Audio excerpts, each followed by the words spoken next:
Hello प्यारे नन्हे मुन्ने प्यारे भाइयों बहनों, आपके लिए ले आया हूँ कक्षा 7वीं का अर्धवार्षिक परीक्षा 2025-26 हिंदी का पूरा रियल पेपर।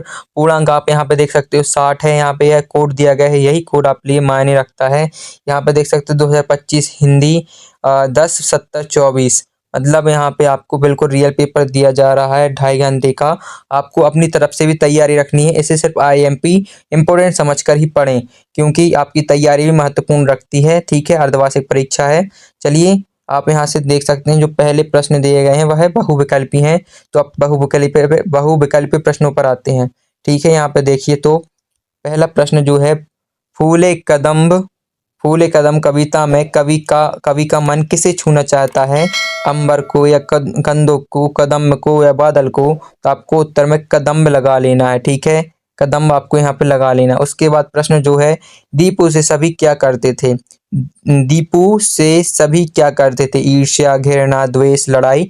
ये सब बुरी बातें हैं, तो आपको किसी से नहीं करनी, बैर किसी से नहीं रखना, आपको सभी से मित्रता प्रेम भाव रखना है। तो यहाँ पे आप ईर्ष्या इसका आंसर लगा लेना है। उसके बाद यहाँ पे प्रश्न 3 है, जो आज रविवार का दिन है, वाक्य में रेखांकित शब्द का समानार्थी शब्द कौन सा है? तो यहाँ पे आपको दिनकर, दिवाकर या दिवस, दिन, इसका आपको उत्तर दिवस लगा लेना है। ठीक है, उसके बाद उत्थान का विलोम क्या होता है? पतन होता है, गिरना होता है, चोटी या ठहरना होता है, या आपको इसका आंसर आपको क्या लगाना है? इसका आपका दिवस हो गया, इसका आपका पतन हो जाएगा। ठीक है, उसके बाद यहाँ पे देख सकते हैं, रही भावना ऐसी मेरी, रिक्त स्थान व्यवहार करूं, सरल हो जाएगा कि गरल हो जाएगा? आप यहाँ पे देख सकते हैं, इसका आंसर आपको सरल लगाना है, ना कि गरल। गरल नहीं होगा इसका, सघन नहीं होगा और मगन नहीं होगा, आपको इसका उत्तर सरल लगाना। ठीक है, उसके बाद आप यहाँ पे देखेंगे नेक्स्ट क्वेश्चंस, रिक्त स्थानों की पूर्ति करना। तो प्रश्न 6 से लेकर 10 तक के आपके रिक्त स्थान रहेंगे। तो यहाँ पे कॉलम में आपको यहाँ पे बॉक्स बना, उसमें जो वाक्य लिखे हैं, शब्द लिखे हैं, आपको इन रिक्त स्थानों भरना। तो पहला प्रश्न 6 है, तो धिन धिन धा धा नहीं धिन धिन धा धमक धमक पंक्ति में रिक्त स्थान अलंकार है, तो आपको इनमें से देख के लिखना है कौन सा अलंकार है। तो यहाँ पे अनुप्रास अलंकार आ जाएगा। ठीक है, तो अष्टांग योग का चौथा अंग रिक्त स्थान होता है। अष्टांग योग का चौथा अंग क्या होता है? इसमें से आपको प्राणायाम लिख लेना है। ठीक है, प्राणायाम। उसके बाद दया करने वाले व्यक्ति को क्या कहते हैं? दया करने वाले व्यक्ति को दयालु, इसमें से आपको लिख लेना। ठीक है, उसके बाद पंख बना रिक्त स्थान में 1 बजे, क्या लिखना है इसमें? फिर इसका आंसर आएगा हरिचंदन। हरिचंदन आपको लिखना है। भारत एक खोज रिक्त स्थान द्वारा लिखी गई एक प्रसिद्ध पुस्तक है, तो आप यहाँ पे देख सकते हैं जवाहरलाल नेहरू के द्वारा लिखी गई है। आप यहाँ पे प्रत्येक प्रश्न के लिए एक एक अंक निर्धारित किए गए हैं, तो अंक को अच्छे से पढ़ लेना है। ठीक है, इसके बाद यहाँ पे अति लघुत्तरीय प्रश्न दिए गए हैं। यहाँ पे अति लघुत्तरीय प्रश्न 1 से 11 से लेकर 16 तक दिए गए हैं। प्रत्येक के लिए 2-2 नंबर दिए गए हैं, तो पूरे नंबर आपको मिले, इसलिए आपको वीडियो को लाइक कर देना है। ठीक है, तो यहाँ पे प्रश्न पहले अपन पढ़ लेते हैं, फिर उनके बाद में उत्तर देखते हैं। तो पहला जो यहाँ पे प्रश्न दिया गया है, शाम के समय गंगा नदी कैसी दिखाई देती थी? 12वां है, दीन दुखी जीवों के प्रति हमारा कैसा व्यवहार होना चाहिए? दादी घड़ी अपनी कहानी अनुसार असली अलार्म कहाँ होता है? और गणगौर मध्य प्रदेश को किस क्षेत्र के लोक नृत्य है? योग को अति सूक्ष्म साधन कौन कौन से हैं? तो इनके उत्तर देख लेते हैं यहाँ पे जल्दी से जल्दी। तो यहाँ पे आप देख सकते हैं जो प्रश्न 11 है, शाम के समय नदी कैसे दिखाई देती है? तो शाम के समय गंगा नदी शांत और गंभीर दिखाई देती है, जिसमें सूर्य की डूबती हुई किरणें और आकाश की रंग प्रतिबिंब होता है। उसके बाद यहाँ पे देख सकते हैं प्रश्न जो 12 है, दीन दुखी जीवों के प्रति हमारा व्यवहार कैसा होना चाहिए? तो दीन दुखी जीवों के प्रति हमारा व्यवहार दया, करुणा और सहानुभूति से भरा होना चाहिए। हमें उनकी सहायता करनी चाहिए, सेवा करनी चाहिए, जो आपसे हो सके या हमसे हो सके। ठीक है, प्रश्न 13 है, दादी की घड़ी कहानी के अनुसार असली अलार्म कहाँ होता है? दादी की घड़ी के अनुसार हमारा असली अलार्म व्यक्ति के मन या हृदय में होता है, जो उसे सही समय पर सही काम करने के लिए प्रेरित करता है। उसके पश्चात प्रश्न 14वां जो यहाँ पे, गणगौर मध्य प्रदेश किस क्षेत्र के लिए लोक नृत्य है? तो गणगौर मध्य प्रदेश के मालवा और निमाड़ क्षेत्र का लोक नृत्य है। ठीक है, उसके बाद प्रश्न 15 है, योग के अति सूक्ष्म साधन कौन कौन से हैं? तो योग के अति सूक्ष्म साधन धारणा, ध्यान और समाधि है, जिन्हें सामूहिक रूप से संयम भी कहा जाता है। उसके बाद यहाँ पे प्रश्न 16वां देखते हैं। 16 प्रश्न यहाँ पे है एक, तो 16 प्रश्न निम्नलिखित शब्दों के तत्सम रूप लिखना है। जल के तत्सम, पुष्प के और पर्वत के। तो यहाँ पे देखते हैं तीनों के। तो निम्नलिखित शब्दों के यहाँ पे तत्सम दिए गए हैं, तद्भव दिए गए हैं, जो भी है। तो जल के तद्भव हैं, जल का है, जल का आपको तत्सम रूप लिखना है तो जल का तत्सम हो जाएगा, जल ही होगा। दूसरे का है फूल का तद्भव है, नहीं, जल जो है तद्भव है, जल उसका तत्सम है, फूल उसका तद्भव है,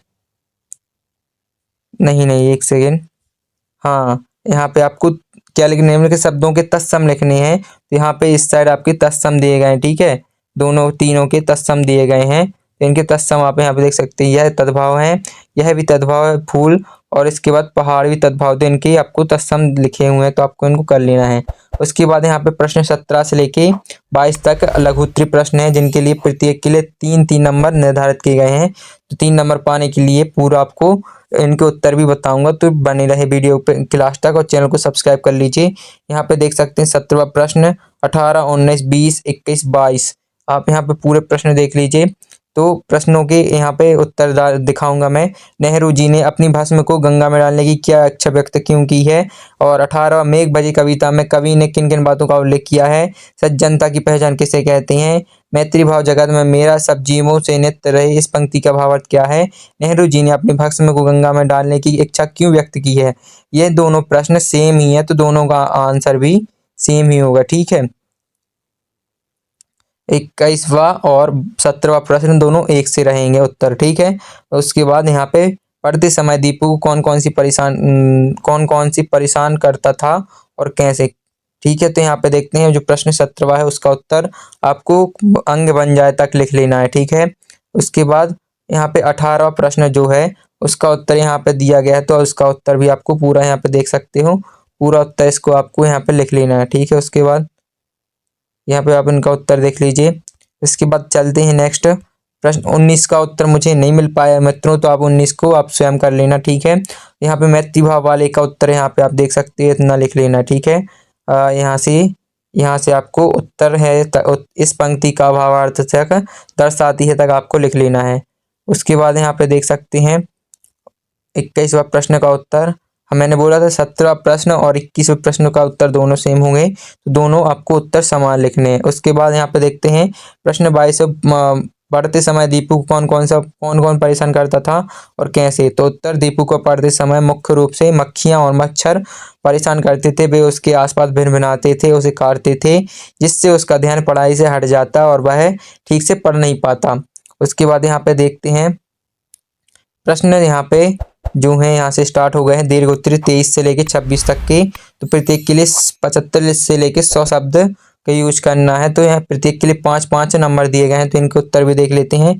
पहले प्रश्न जो है यहाँ पे प्रश्न देखें, प्रश्न है किसी एक महापुरुष के ऊपर 10 वाक्य लिखने हैं, मेरी कविता का मुख्य भाव क्या है, दीपू की घड़ी कहानी के पात्रों के बारे में लिखना है, अपने अध्यापक को 3 दिवस की छुट्टी के लिए आवेदन पत्र लिखना है। तो यहाँ पे इनके अब उत्तर देखते हैं, ठीक है।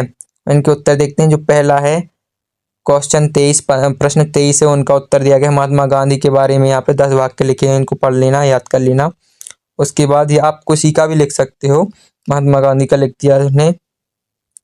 मेरी कविता का मुख्य भाव क्या है, अपने शब्दों में व्यक्त करना, तो यहाँ पे अपने शब्दों में व्यक्त किया गया है, तो आप इनको कर लो। चैनल पर नए हो तो चैनल को एक बार सब्सक्राइब कर लो मित्रों, और ज़्यादा से ज़्यादा शेयर करो। दीपू की घड़ी कहानी के पात्रों के बारे में अपने शब्दों में लिखना है, तो आपको पहला पात्र दीपू और दीपू की दादी, 2 पात्र यहाँ पे आपको लिख देना है। उसके बाद यहाँ पे प्रश्न 26 जो लास्ट प्रश्न है, तो इसको भी आप देखिए, यहाँ पे आपको इस फॉर्मेट आपको इसका आंसर लिखना है। सेवा में श्रीमान प्रधानाध्यापक, यहाँ पे विद्यालय का नाम और विद्यालय का पता या शहर। विषय में आपको 3 दिवस की अवकाश हेतु आवेदन पत्र, यहाँ पे महोदय जी के बाद आपको यहाँ से आप देख सकते हो पूरा आपको यहाँ पे उत्तर लिखना है। और इसके बाद महानुभव आपको लिख देना है, महानुभव या महोदय जी।